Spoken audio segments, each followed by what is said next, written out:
Welcome to a new deep dive. Today, we're trying to cut through all the noise and really zero in on a particularly sensitive topic. It's the ongoing federal case, United States versus Sean Diddy Combs. Our mission, like always, is to take the source material, and here we've got detailed court excerpts, evidence details, and just distill the really important insights for you. Giving you that clear understanding without getting bogged down. We're here to give you that shortcut. Exactly. And this deep dive, it's going to offer a pretty precise look at the developments, key testimonies, the evidence being presented, really trying to understand the complex layers coming out in court. We'll be focusing specifically on, well, the pretty intense events of day 27 of the trial. And that includes some significant revelations from the prosecution, especially as they're getting ready to rest their case. Okay, so we've got the source material, really granular stuff, direct quotes, strategic moves in court. Diving into day 27, now that the prosecution is sort of wrapping up their side, what was the biggest thing that jumped out at you? Well, what really stands out is how meticulously the prosecution seems to be building this narrative. It's designed to show a pattern, a pattern of control, a sophisticated alleged operation. It's not just about isolated incidents. They're trying to demonstrate this systemic pattern of alleged illicit activity. And that's absolutely crucial for those more serious charges, like racketeering. Right. So maybe let's start by looking back just a bit. At day 26, our source called it filled with explosive information, a bombshell testimony. And the big headline then was Brendan Paul, Combs' former assistant, taking the stand. Yeah, Paul's testimony was very detailed. Working 80 to 100 hours a week, packing joints, booking hotels for these Wild King nights, he called them. And it's more than just the long hours, right? What's really striking is his admission, delivering illegal substances, things like ecstasy and cocaine, which seems to be a street term for cocaine to Combs. He testified he was told to operate like SEAL Team 6, his job. And sure, Combs was always happy. So this isn't just about the alleged illegal acts themselves. For the prosecution, it paints a picture. It suggests a kind of hierarchy, It's aimed at establishing Combs' alleged control over this operation, which, again, is critical if they want to prove that racketeering conspiracy charge, the RITO charge. Paul also talked about being fired over forgetting a Lululemon fanny pack and cleaning up baby oil, liquor bottles after parties, being reimbursed through Combs' company for using his own card for supplies. Yes, and then there was his arrest, March 2024, for cocaine found in his bag, which he explicitly said was meant for Combs. And his reason for not telling law enforcement it wasn't his, he just cited loyalty. That really highlights a significant theme you often see in these kinds of high-profile cases, these really complex dynamics. Allegiance, pressure, that might lead people to protect others, even when it harms themselves. It speaks volumes about the alleged power dynamics. Okay, so after Paul's testimony, which sounds pretty compelling, the prosecution brings in Homeland Security agent Joseph Cerciello. And this seems like a shift, right? From personal stories to the harder evidence. Exactly. Digital evidence, physical evidence. Our source mentions things like travel receipts, Instagram metadata, hotel damage reports, and specifics like bodily fluids, broken furniture, cash deposits linked to Jane, Reggie, Paul, and Combs himself. Right. And these granular details, they might seem small individually, a damaged room, a receipt. But in these racketeering cases, prosecutors build their narrative brick by brick. Each small piece isn't just evidence of one thing.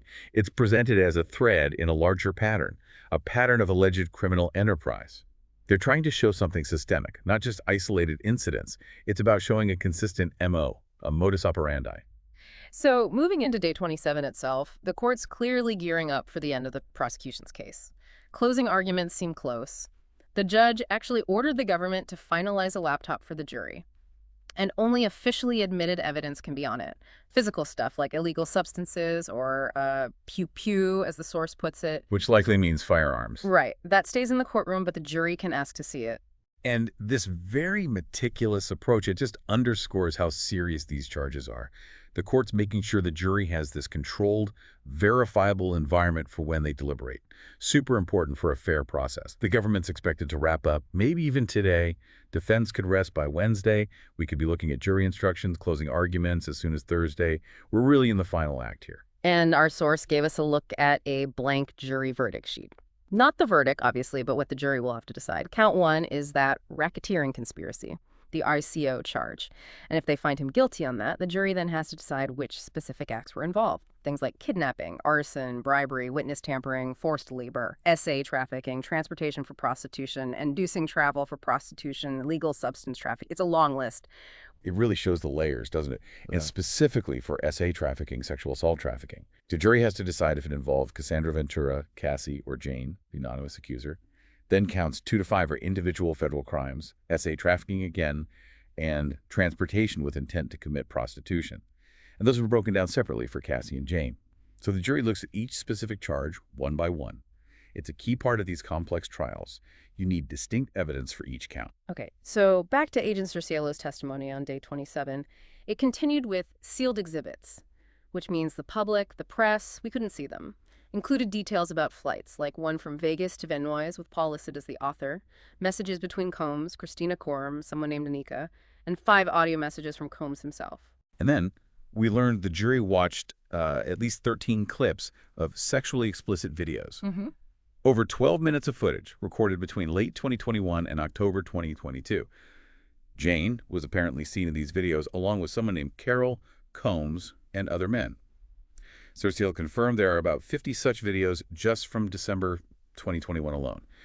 This is obviously deeply sensitive stuff, presented only to the jury, not public. It highlights the gravity, the private nature of some evidence the prosecution is using. It's about building a very specific, maybe very impactful narrative for that jury. The more texts were introduced, detailed texts between Combs and Jane, conversations about travel, Jane asking about flights, Combs saying, "Tell me when you can come."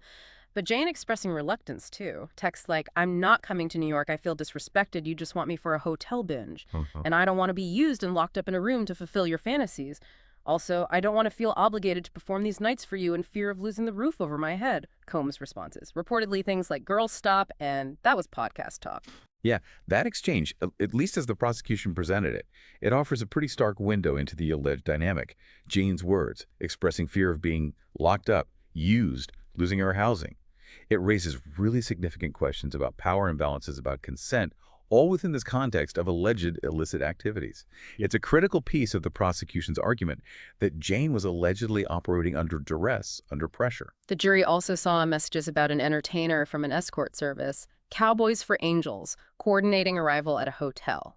And later, an employee texting Combs about an unpaid $600 bill, explaining Combs was paying for the man's time even if he, quote, couldn't even perform. Combs apparently replied he was a longtime customer and told the employee they needed to be nice to him.